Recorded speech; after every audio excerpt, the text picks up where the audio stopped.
Biden. Careful driving home tonight.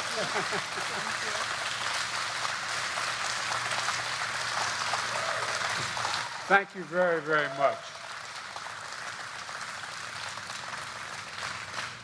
Now, as I was campaigning here and I made that commitment, I don't think anybody heard it, but we're back.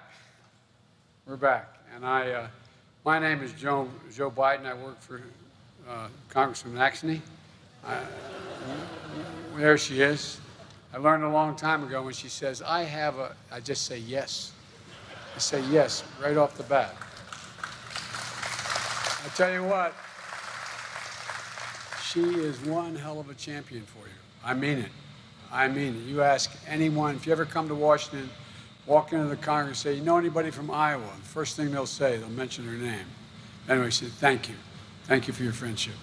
To start, I'd like to say a few words about the mass shooting in New York City subway this morning you've all read and heard about. Jill and I, my wife Jill and I, are praying for those that are injured and all those touched by that trauma. And we're grateful for all the first responders who jumped into action, including civilians who didn't hesitate to help their fellow passengers and try to shield them. My team has been in touch with Mayor Adams and New York's police commissioner, and the Department of Justice and the FBI are working closely with the NYPD on the ground. We're going to continue to stay in close contact with New York authorities and as we learn more about the situation over the coming hours and days. And something could have broken between now and the last hour. I haven't heard the news. I haven't spoken to anyone on my staff. But we're not letting up on it until we find out and we find the perpetrator. Now, to the reason I'm here today, I want to thank you, Rachel, and thank you, Congresswoman Axne. When you hear about progress we're making in Iowa on everything from biofuels to bridges, you can thank Cindy. That's what you... No, I'm not joking. I am not joking. There was no fence at the White House high enough to keep her out. None. All kidding aside, Cindy, you're doing one heck of a job. Thank you so much. I also want to say a special hello to someone who really wanted to be here today. And you think I'm kidding. He's the guy that brought me to the first biofuel plant in Iowa years ago. Your former governor and my Secretary of Agriculture, Tom Vilsack. Unfortunately, couldn't be here today. He went to a press event in Washington, and like 2/3 of the people who went, I think, they got COVID. He's doing fine, spoke to him, but he couldn't be here. But I'm here today to talk about the work we're doing to lower costs for American families and put rural America at the center of our efforts to build a future that's made in America. And that's not hyperbole. It's about being made in America. A lot of that has to do with this industry. I just had a chance to see the work you do here and turn more than 40 million bushels of local corn into 130 million gallons of ethanol a year. That's a lot of gallons. We want to see facilities like this all over the Midwest, and here's why. First, it supports farmers and the farm economy. You know, everybody thinks Delaware is a big industrial state and banking state and DuPont. We have a $4 billion industry. It's called agriculture in Delaware. And it's mostly, we have more chickens in Delaware, broiler chickens, than you have in the entire Midwest, I think. But all kidding aside, it is a big industry in Delaware. And my state, everybody thinks is an industrial state. It's a very rural state. The largest city outside of the main city of Wilmington, Delaware, is almost 150,000 people, is 20,000 people. It's a rural state. And so we understand about getting the rural communities engaged and being able to make it generally. And all that corn in the silos is from farmers within 60 miles of here. Knowing you have a buyer gives farmers something they don't often have: peace of mind, certitude about where their product can be sold and to get a fair price for it. Second, it creates good-paying jobs. It's estimated there are over 400,000 jobs directly and indirectly supported by this industry nationwide. There's a lot of people. That's a lot. And a lot of paychecks, and good, decent paychecks. Third, it reduces our reliance on foreign oil. By adding this fuel to our gasoline, 10% or 15%, even more, stretches the supply. And fourth, it gives you a choice at the pump.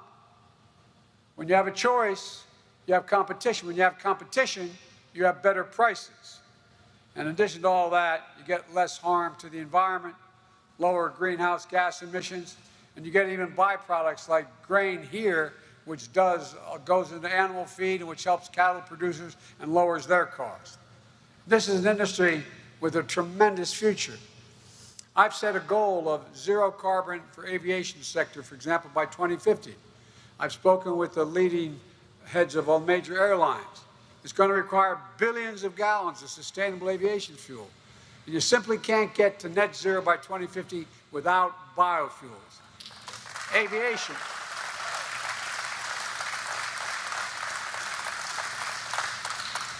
Aviation is the case where you blend in a little bit of biofuel. It's where it's called drop-in, meaning 100% biofuel. You don't need to take my word for it. Take the word of the CEO of American Airlines, who said, sustainable aviation fuel is the cornerstone of our strategy, end of quote. And the CEO of United Airlines, who called the first biofuel-powered flight a significant milestone for our efforts to decarbonize our industry. To bring that future within reach, I proposed a sustainable aviation fuel tax that we brought together the governments, agencies, aircraft manufacturers, airlines, fuel producers, airports, advanced, cleaner, and more sustainable fuels for American aviation. That's how we're going to get there. And we can. We're in the cusp of so many significant things that are going to happen in this country, not just in the fuel side, but in the next 10 years. Your children are going to see more change in the next 10 years than we've seen in the last 40 years. That's how rapidly technology is changing. So this industry has a role to play in a sustainable energy future. But I'm here today because homegrown biofuels have a role to play right now, as we work to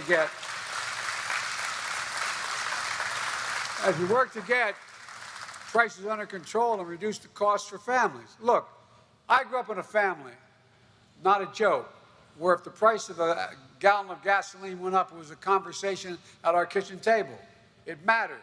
It mattered with my mom and dad. It made a difference. We felt it.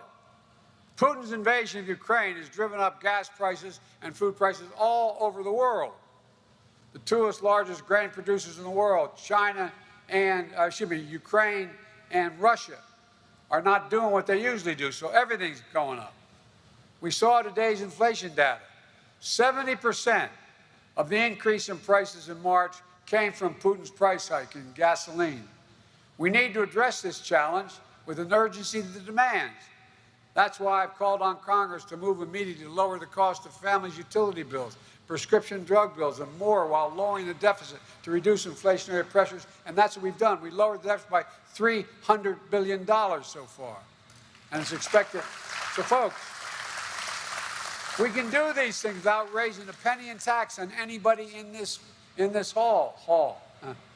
Yeah. In this giant barn.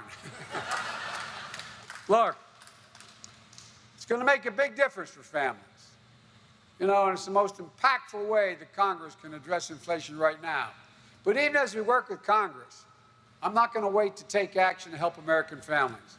I'm doing everything within my power by executive orders to bring down the price and address the Putin price hike. In fact, we've already made progress since March inflation data was collected. Your family budget, your ability to fill up your tank, none of it should hinge on whether a dictator declares war and commits genocide in half a world away. To help deal with this Putin price hike, I've authorized the release of 1 million barrels per day for the next 6 months from our Strategic Petroleum Reserve. This is by far the largest release of our national reserve in history. It's a wartime bridge to increase oil supply as we work with U.S. oil producers to ramp up their production this year. Coordinated release with partners and allies around the world. I've spent hours and hours with my counterparts around the world trying to get them in on the deal. And shortly after I made the announcement, over 30 countries agreed to release another 60 million additional barrels onto the market. Over 240 million barrels over the next 6 months is the bridge to be able to make sure we are going to be able to keep prices down. This is the largest collective reserve release in history. Hundreds of hours of meetings with key allies, keeping them together, is paying off. Putin was counting on the division of NATO, the division of the European Union, the division of the world. Well, we spent a lot of time, but they're all following, every single one, including in Asia, South Korea, Japan, Australia, all of them. Nations coming together to help deny Putin the ability to weaponize his energy resources against American families in Europe and around the world. And by the way, we're also cutting off access to technology for him. Without American technology, look at the number of major American companies on their own, not at my urging. Over 600 of them, from Exxon to McDonald's, have left Russia. He has a burning tundra, literally. It's burning. The permafrost is burning. He's got a problem. And we're not going to let him cause that problem to spread to the rest of the world. And that helps stop the run-up of oil prices that have begun to bring prices down a little bit. As a result, countries acting together to release this reserve. And America should be seeing the savings. And we're not just learning and leaning on our reserves and our allies and partners to help bring down the gas prices and to power the nation. We're leaning on you, our farmers, our biofuel refiners. Today, I'm announcing that the environmental, and I don't think it's much of an announcement, it's already broken out pretty much the last 24 hours, but the Environmental Protection Agency is planning to issue an emergency waiver to allow E15 gasoline that uses more ethanol from homegrown crops to be sold across the United States this summer in order to increase fuel supply.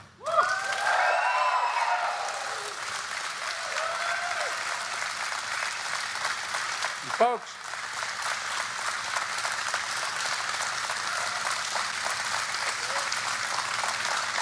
I feel like, thank you. I feel like, as a minister, and I feel like I'm preaching to the choir here.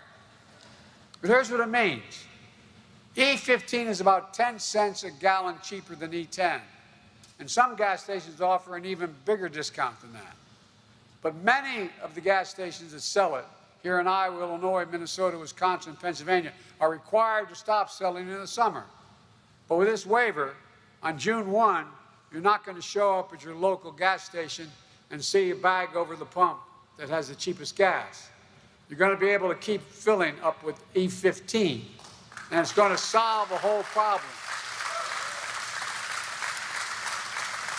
But it's not going to solve all our problems, but it's going to help some people. And I'm committed to whatever I can to help. Even if it's an extra buck or two in the pockets that they fill up, will make a difference in people's lives. And even though E15 is only available in a few thousand pumps today, we're investing more than $100 million to build biofuel infrastructure of the future. Things like blender pumps, the gas pumps that can handle higher blends of bioethanol and diesel fuel. Of course, there's more we need to do to bring down the prices for American families. We're also working to address food prices, because right now, farmers aren't getting a fair deal and nationwide, and neither are families at the grocery store. Back in July, I signed an executive order to promote competition to help level the playing field for many family farmers and ranchers. Because, as many of you here know better than anyone, that 4 big companies control more than half the market for beef, pork, and poultry, giving ranchers very few choices about who to sell to get their product. These big conglomerates drive down prices they pay farmers, and even as they drive up prices at the grocery store. So we're investing up to $1 billion in the American Rescue Funds for new and expanded meat and poultry processing capacity throughout this country.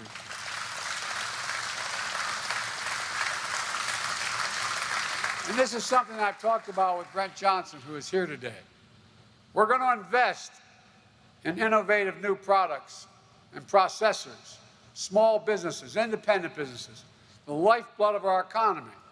It's going to give farmers and ranchers more options to shore up a weak point in our food supply chain and bring down prices for American families. I've said it before and I say it again. I'm a capitalist, but without Capitalism without competition isn't capitalism. It's exploitation. Exploitation. And bringing down historic economic progress, reducing costs for families also requires investing in infrastructure. My introducer is going to drive home 50 miles. I got to make sure of the thousands of bridges in this state and around the country that aren't safe. I hope you're not going over some of them. And that starts with roads and bridges. It really does. As Cindy's pointed out, Iowa has more bridges than any other state in the nation that are classified as structurally deficient. 4,500 are in poor condition. And here's the reason why Cindy's work in the infrastructure law was so important. About 2/3 of the bridges in need of repair in this country are considered off-system because they're not directly on the interstate highway system. Back in January, I was supposed to speak in Pittsburgh, which I did, at a steel mill. But on the way there, a bridge collapsed in the city. That's what most people don't realize. It's called the City of Bridges. There's more bridges in Pittsburgh than any other city in America. And that morning I got there, it collapsed. We went straight to the site. The bridge had been rated in poor condition for the last 10 years. Thank God nobody died. It was about, I'm guessing, maybe 300 yards across a little bit of a valley and a shallow creek. And the steepest part from the bridge to this creek was probably about 8 or 10 stories. And it was a snow day. And that bridge, if it weren't a snow day, would have had, at the moment it went down, school buses with hundreds of kids going across that bridge. This stuff matters. I mean, it really matters. I was telling Cindy I was in a small town in western Pennsylvania. And they needed a bridge. The bridge was only as far as from the length of, not half the length of this room. And guess what?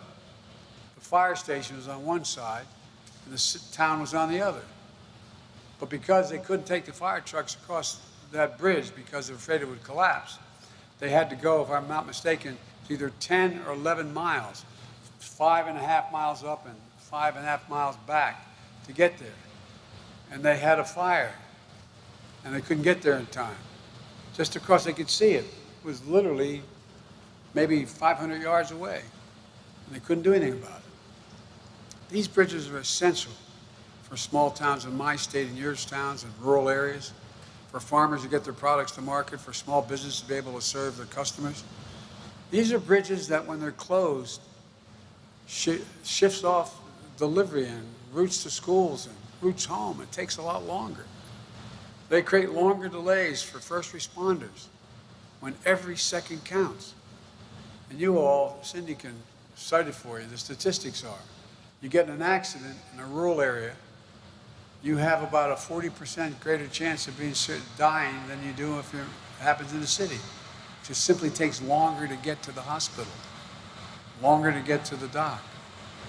So in the bipartisan infrastructure bill, we included $27.5 billion for smaller bridges, including dedicated funding for off-system bridges. And folks, look, we used to be rated the #1 infrastructure, had the #1 infrastructure in the world. We're now number 8, the United States of America. The United States of America. And folks, here in Iowa, our bipartisan infrastructure law is delivering $93 million for those bridges just this year. $93 million.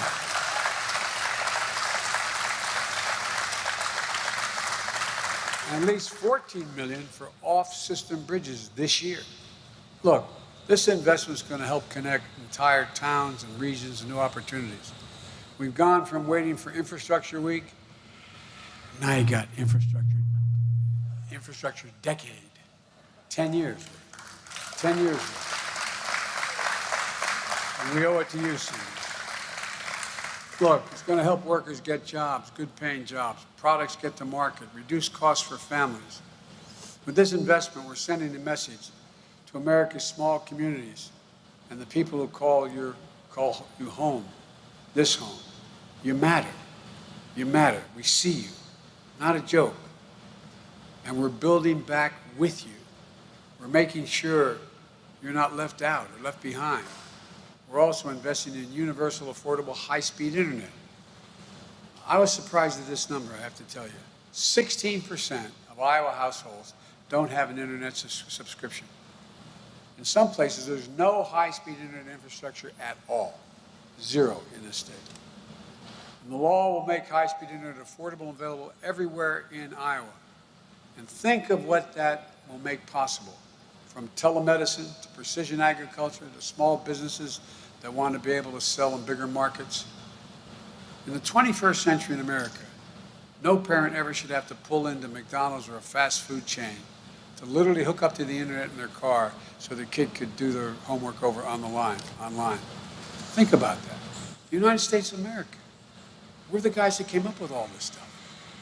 Our infrastructure law invests in clean water and wastewater systems, including a major investment in the Lewis and Clark rural water system to bring clean, reliable drinking water to more than 350,000 people in South Dakota to Minnesota to northwest Iowa. It matters. It matters to the health, it matters to convenience, it matters across the board. We're investing in ports and waterways, including over $700 million for a lock and dam project 25 on the Mississippi. You say, what does that have to do with me? It has a lot to do with y'all. Because nearly every bushel of soybean and corn that is transported on that river from Illinois, Iowa, Minnesota, Missouri, Wisconsin, goes through these locks. And they were built in 1930s. Barges often need to be split into smaller groups to make it through, taking hours and sometimes greater delays. With new modern locks, we're going to help farmers get their products to market faster, more efficiently, lower cost, and keep American agriculture globally competitive. Folks, the list goes on. I'm starting to bore myself here, but this is important stuff. I think. In fact, members of my administration and I will be visiting rural America in over 25 states over the next 3 weeks to talk about how we can do even more to create jobs and opportunity, to make sure that the investments we're making reach rural communities, buy from rural businesses, create jobs here at home, giving your young people the opportunity to make a living and raise a family in the place where they were raised and where they want to stay.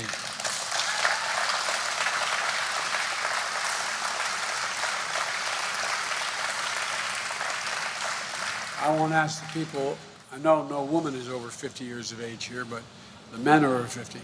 How many times have you had a son or daughter, niece or nephew, say, I don't want to move, but I have to. There's no job here. I don't have a chance here. We're changing that. Let me close with this. When I was running for office, I heard it 1,000 times. We're going to build an economy around you, the communities who feed and fuel our nation. Well, we are. We are. We're going to deal in people and places that had been left out and left behind for a long time. We're making progress. Over the course of my presidency, our recovery has now created 7.9 million jobs in almost 14 months.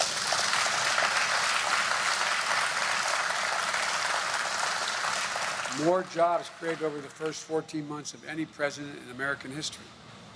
And in 2021, our economy created more jobs in rural America than occurred in the last 15 years. So I'm more optimistic about America today than I've been in my whole life. And my doc, I had an aneurysm when I was much younger, and I was put in the hospital. I was a senator. And he started explaining to me what an aneurysm was. I said, I don't need to know. He said, I'm just going to take the top of your head off and do something with it. And I said, no, you do your job, I'll do mine. I'll be the patient. And after it was all over, he said, you know what your problem is, Senator? Or the senator? And I said, no. He said, you're a congenital optimist. And I am, because I'm an American.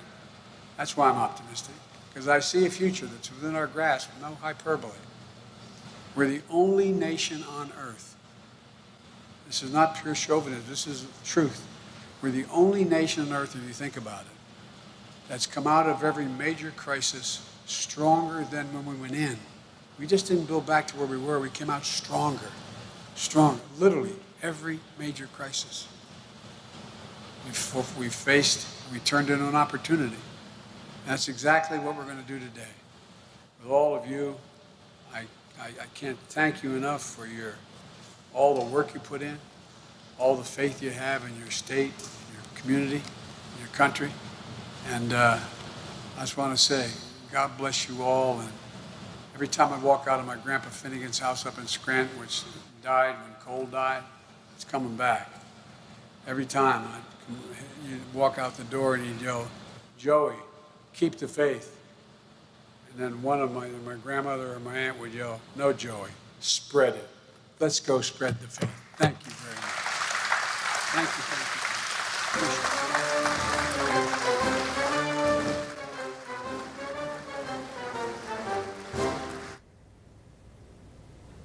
you. All right, President Joe Biden.